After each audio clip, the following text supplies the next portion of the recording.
Hello, everyone. Thank you so much for joining me for my session about what's next, how to move from executive assistant to chief of staff.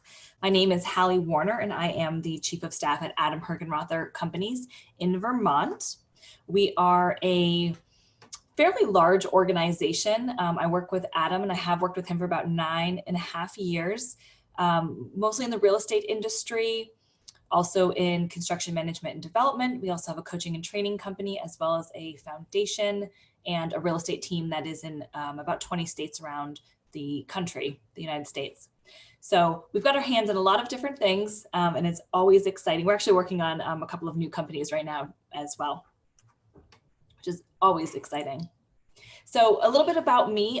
As I said, I'm the chief of staff at Adam Herganroth Companies. Before that, I first started working with him as an executive assistant. And before that, I was an executive assistant with another individual at a large public high school. So I've been an EA for 3 to 5 years, depending on how you define the role, and then chief of staff for about 5 years.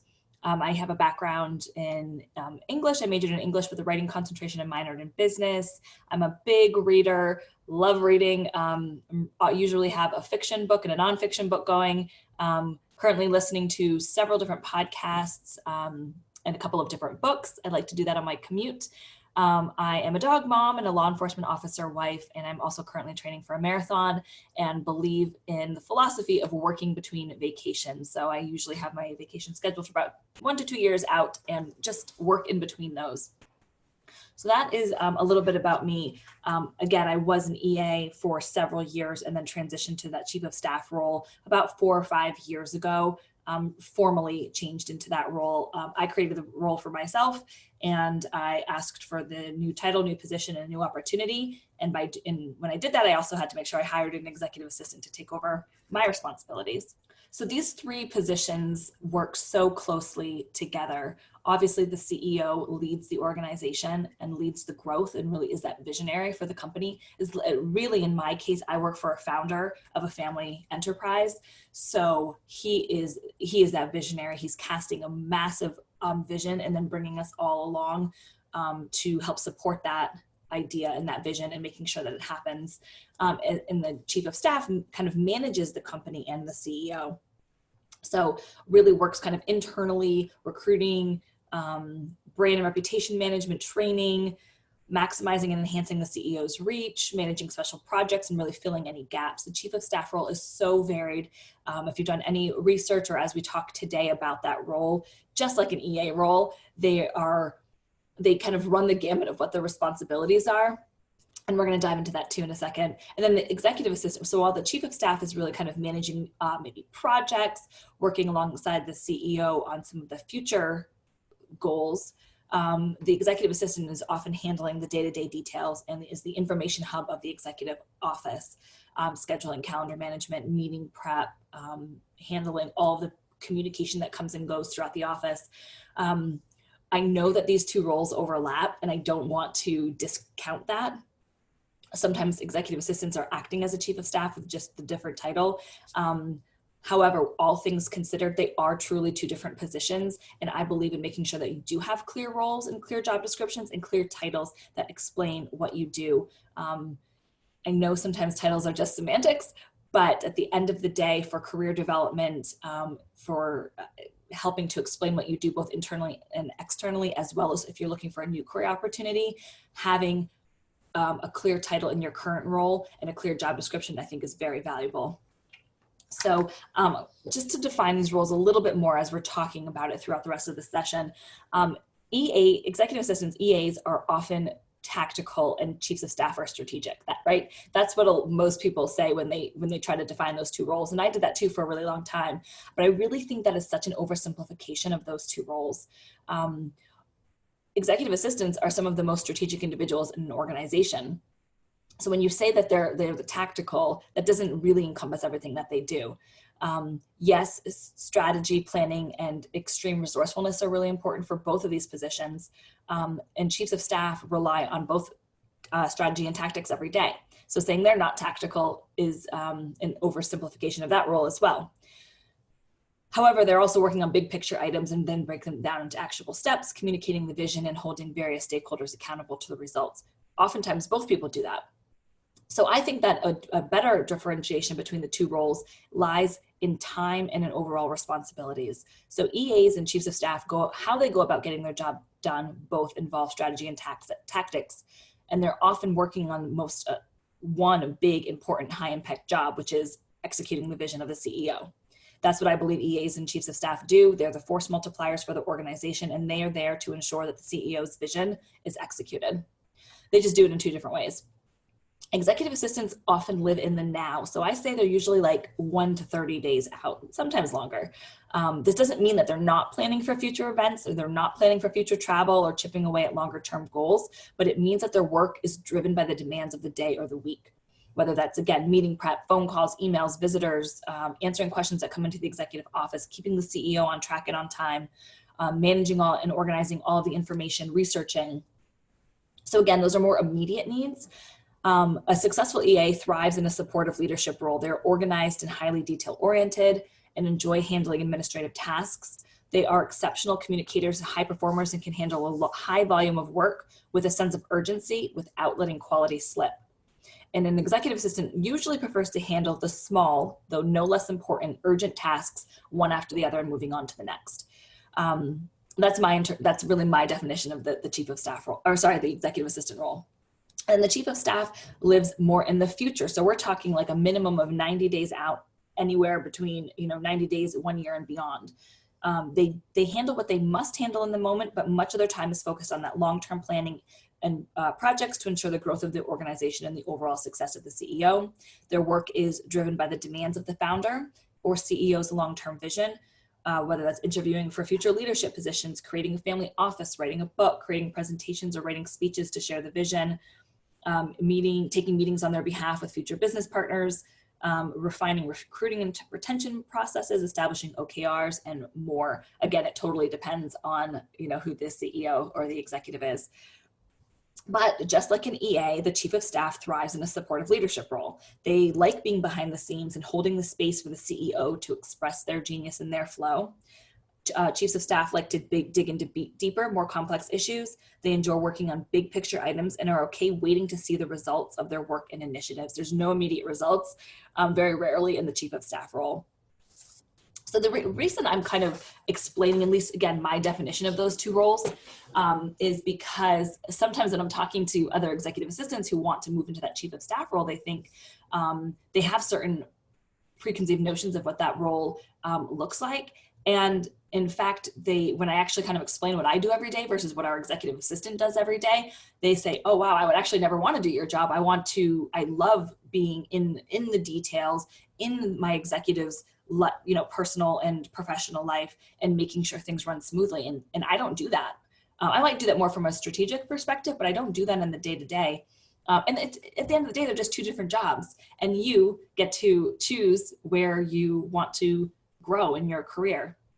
So really knowing what those two roles are I think is really important. So again, so that you get to choose where you where your strengths are going to best be realized within your career. So why do you want to move from executive assistant to chief of staff? When I get this question, I always answer it with another, when people ask me how to transition from one position to the other, I always ask them why. Why do they actually want to move from one position to the next? I get all sorts of different answers, like they want recognition, they want the title that actually explains what they're doing, they want compensation, they want more alignment with their career growth and satisfaction. All totally valid answers and reasons for wanting to move to the next. However, like I said previously, it's really just understanding what the two jobs are. For example, when I was researching where I wanted to grow in my career, I went through all sorts of different positions, like did I want to become the director of marketing? Did I want to become a COO? Did I want to become a chief of staff? Did I want to stay in the executive assistant role? Which position was going to best fulfill me? And I really had to dive into each position and did very extensive research and looked on LinkedIn and some of the top people in all of those positions to see what their day-to-day looked like. And at the end of the day, the chief of staff was 100% the career where I wanted to live. But my answer could have been COO, and it's just a different job. So here are a couple of myths about the chief of staff role to consider when you're thinking about if this is the right career move for you.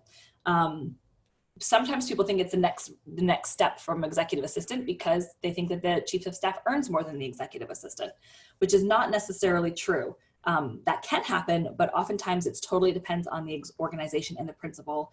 For example, an EA to a celebrity or a multi-passionate entrepreneur may make more than a chief of staff at a nonprofit or at a startup. But the bottom line is that if you're looking to move from one position to the next, you really want to make sure that it's not about the money. If you love your role as an EA but are looking to increase your compensation, then there are ways to do that while still remaining in the EA role, like adding more value to your company, asking for a raise, making a lateral move to another organization where they have a larger budget for an executive assistant, updating your job description and asking for different compensation that's commensurate with the responsibilities, but that doesn't necessarily mean moving to another role. So I like to just kind of dispel that myth. The next career step, again, for an executive assistant is chief of staff. A lot of people believe that. Not true. As I just mentioned, it could be a variety of positions. In fact, I think that being an executive assistant, there's such a huge opportunity in that role to see every other position in the company. So you almost have like a front row seat to all career opportunities that exist within a business organism. So really figuring out what your strengths are, what your passion is, and then matching that to your next opportunity. And if it's chief of staff, great.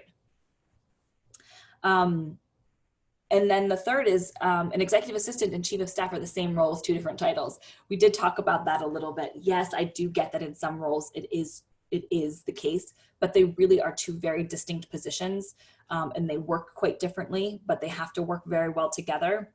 So someone who's looking to move from one role to the next really needs to understand their own natural behavior, as well as their long-term career goals before moving to a chief of staff position. That's true for moving to any position. You have to really understand your natural behavior and your long-term career goals, and then you can really determine what the next best career move is for you. And there's so many options. So let's talk again a little bit about, is this going to be the right role for you? I think you need to figure out, what are you willing to do? So the chief of staff role sometimes is this really sexy title, and it's getting a lot more visibility right now, which I think is really cool, but also makes it seem like it's this amazing opportunity, but it's not always the case. You have to really figure out what are you willing to do in that role. So if you're determined to move down that career path, you may have to make some sacrifices. You may have less personal time. You're going to have increased pressure and responsibility. Your commitment to your principal and your commitment to your career is going to be tested. You could very well take a pay cut if that's the position for you, and you need to move to a startup in order to fulfill that role. Then you might take a pay cut if you're a C-suite executive at a executive assistant at a really large organization.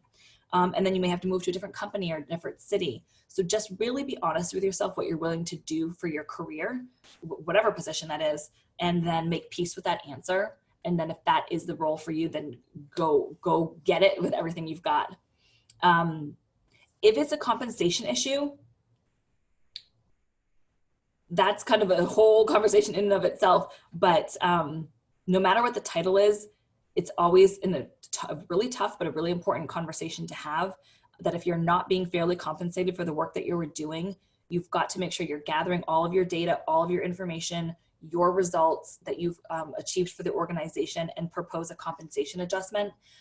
It doesn't necessarily mean a title change. It could simply be a compensation issue. And again, if you don't want to move to the chief of staff role based off of some of the things that you're hearing about the role, that's fine. But if you also want additional compensation, you need to go have that conversation. And then if it's a conversation with compensation and a title change, awesome. And then I mentioned this a few minutes ago about doing your research before moving into that chief of staff position, doing very extensive research about different career opportunities, leadership positions, coaching and consulting roles, to make sure that that next step that you're taking, whether it's chief of staff or something else, is the next right career move for you based on your long-term career goals. Again, for you, it could be a VP of business development, or director of PR, or executive assistant, or senior executive assistant, but making sure that you are doing all of your research, considering all of your options, and then choosing accordingly. after you've done a lot of this reflection, which takes some time, I again highly recommend you do research and talk to other chiefs of staff, join chief of staff networks, research top chiefs of staff on LinkedIn, see what they're doing, attend a summit, read books about chiefs of staff and figure out what it is that they do. And then when you've, in addition to that, if you haven't taken behavior assessments, highly recommend you start with a few of those to understand that self-awareness is the first step to success. So you've got to know, who you are at the core. I knew at one point that the executive assistant, even though I really loved the role, ultimately I was not totally in my flow based on my natural behavioral style. The chief of staff role for me, and the way that we have it in our organization, is much more in alignment with my natural behavioral style, which means I'm constantly in my flow. I'm not having to battle against who I really am and what I think I'm supposed to be doing.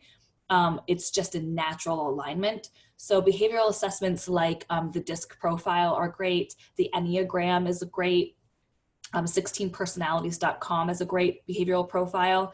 The more you can learn about yourself, and don't just take those assessments and say, oh, this is who I am. Really look through it, maybe have somebody validate it with you or verify it with you, and question it as you go through. Some things might be true, some things may not. But at the end of the day, those are just tools so that you can better learn about yourself. And the more you know about yourself, the better you'll be able to align with whatever your next career move is. Perhaps it's chief of staff. So if after you've done all of that reflection, you really want to keep moving down the path of the career path of becoming a chief of staff, here are some more things to consider and some things to do. So determine what industry knowledge and skills you're going to need.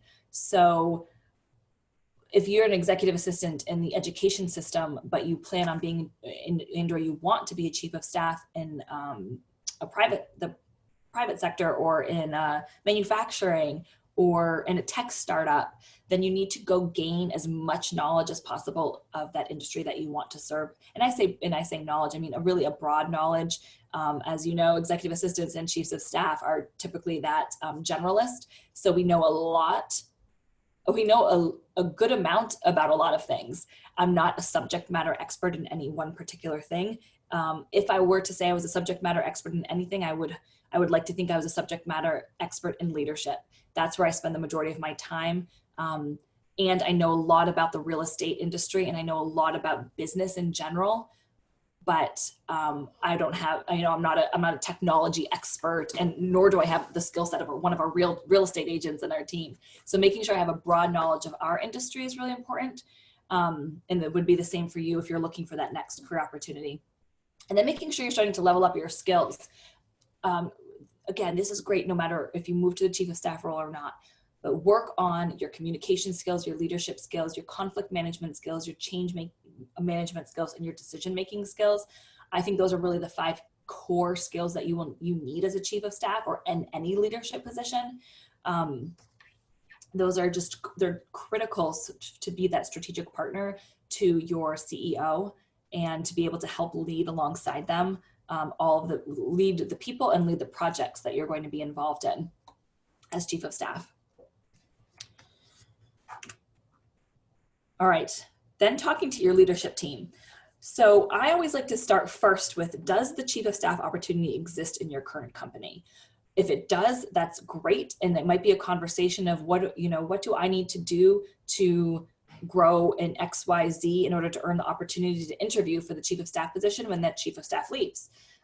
Maybe there is no chief of staff position and you need to go propose and pitch that opportunity to your leadership team if that's the job that you want. Maybe there's 1 or 2 chiefs of staff in your company, but you want to move into the chief of staff role with your executive. It's the same thing. You're going to need to hone your pitch and propose that role and what the value is of that role to your executive, and then to go have that conversation.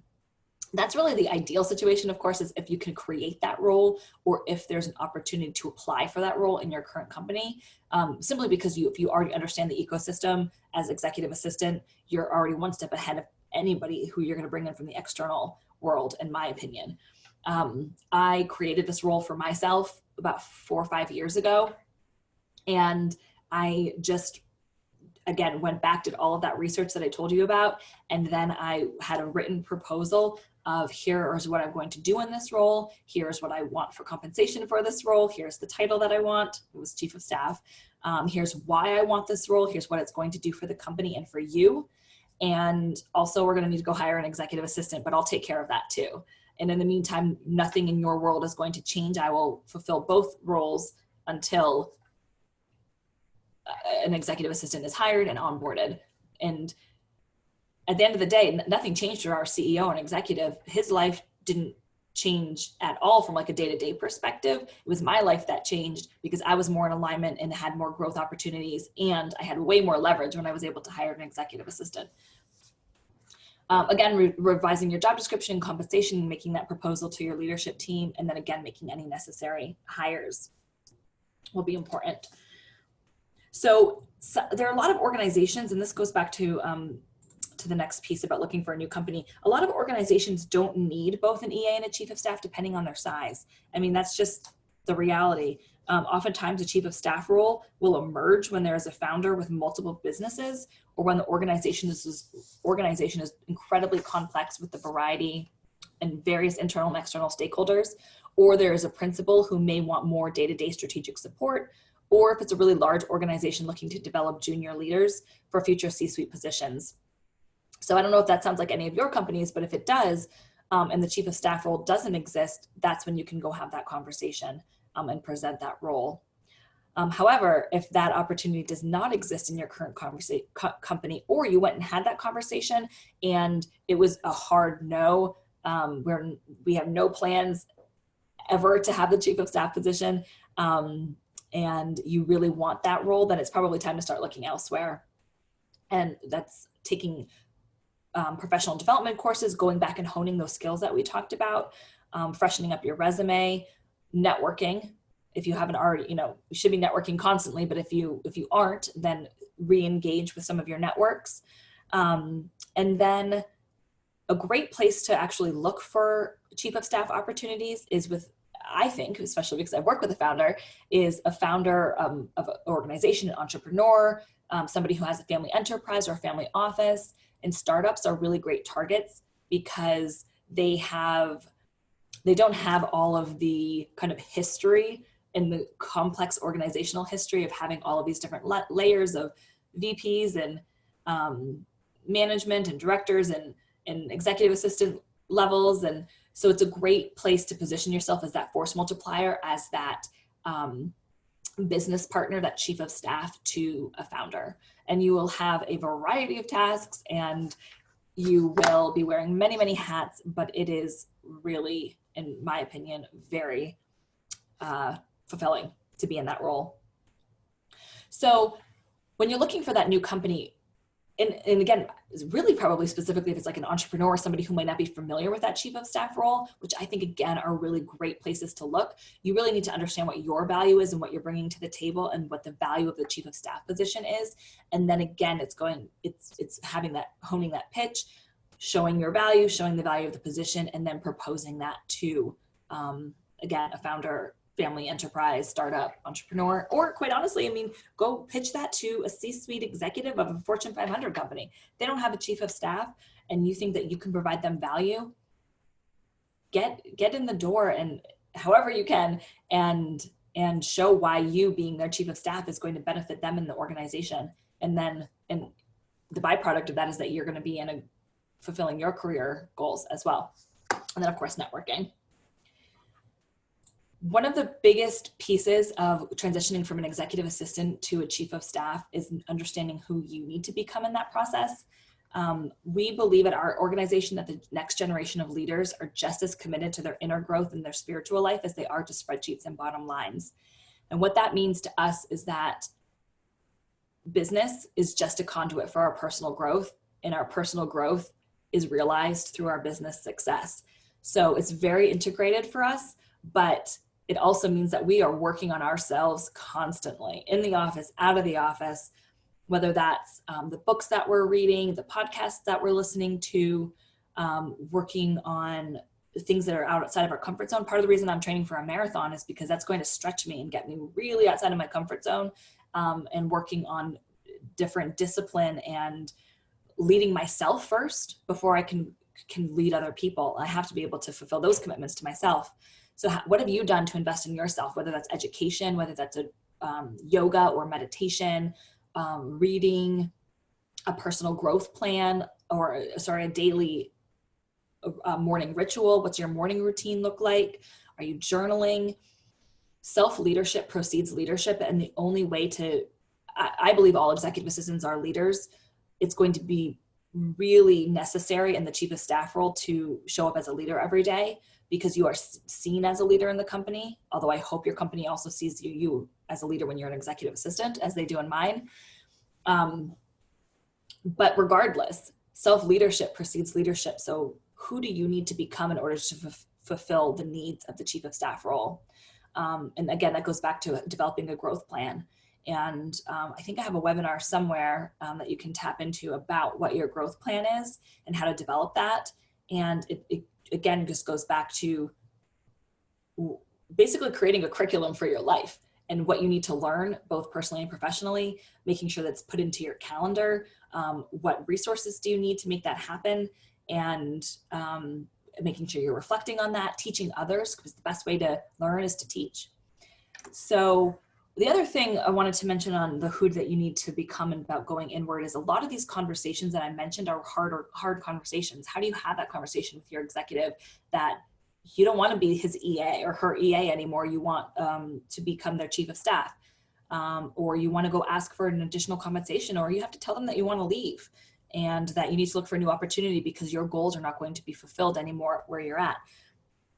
Or when you are ready to become that chief of staff, stepping in and stepping up as a leader every single day, it takes a lot of confidence, and confidence comes from doing things that challenge you, things that are uncomfortable, and things that stretch you, and sometimes failing, oftentimes failing, and knowing that you can get through it and it's not the end of the world and that you've learned something from it. And by doing that over and over and over again, your confidence continues to grow. So you have to really make peace with the outcome when you are going into these conversations, and making sure that you breathe a little bit beforehand and know that whatever the outcome is, if it goes your way or not, it's not about the outcome. It's you showing up, serving the moment that's in front of you, and letting go of that outcome. It doesn't, whatever the answer is in these conversations is not a reflection of who you are and your self-worth. It's simply the answer. It's just a fact. Yes, it doesn't mean that you're not going to have an emotional reaction to it, but it doesn't actually change who you are. So way easier said than done. We actually do teach classes on this, and Adam's done podcasts on this, but really learning to let go of that outcome actually makes you that much more of a competitor in the business world. It makes you that much more a bold and courageous leader as an executive assistant or chief of staff. Again, very difficult to do, but when you implement a growth plan and daily habits that are working on yourself, all of these things become easier over time. Here's a couple of recommended reading for you if you want to dive more into the chief of staff role, and some leadership books that I highly recommend. The Founder and the Force Multiplier, Adam and I wrote earlier this year, so of course I had to include that one on the list. Chief of Staff is a great book. Ways and Means for Managing Up is great. Rocket Fuel is about the visionary and integrator relationship. So whether it's not really the title of the executive assistant or chief of staff, an integrator can show up as a COO or as a VP, but regardless, it's that sort of partnership. The Gatekeepers is, I think, a great book. It has a ton of insights into the chief of staff role. Fierce Conversations is one that I think is like necessary reading, should be required reading for any leader. It's about how to have those really tough conversations and make it a win-win for everybody. And then The Dichotomy of Leadership by Jocko, or anything that he writes, I think is great. And $1 Trillion Coach are both great leadership books that really just show all of these like weird nuances of leadership and the things that you have to really kind of dive into and master in order to be a great leader. Oh, and then I just wanted to share with you guys that we are doing a free live stream training event we're doing a live training in Dallas in a couple of weeks, and we will be live streaming that entire event. It's about a 3-hour training for free. If you go to that link, and I'm sure that we'll send it out as well, you can actually access the entire training for free. And Adam and I will be hosting the training together, talking about everything that happens behind the scenes in our business, between hiring and firing and lawsuits and leadership challenges and really the tough conversations that he and I have every day about business and life. So love to have you guys join us for that. And then if you have any other questions, I know I covered stuff pretty briefly, and we could dive in so much more into whether the chief of staff role is the right one for you or not, or how to go about finding that position. Feel free to email me anytime and ask me those questions, or connect with me on LinkedIn. And if you can take anything away from this training today, know that you are the CEO of your life and of your career, and that your future and your career are entirely up to you, and that you need to take charge of it. There are endless resources out there. There's so much knowledge for you to tap into between summits like this, blogs, articles online, and all of that knowledge is great, but action is better. Taking action on those things that you're learning is what is going to propel you forward in your career, wherever that might be. Ultimately, you need to decide what it is that you want. Is it a chief of staff role? Is it not? Is it an executive assistant position? And is it maximizing that role? Decide what it is that you want and then go make that happen. Thank you.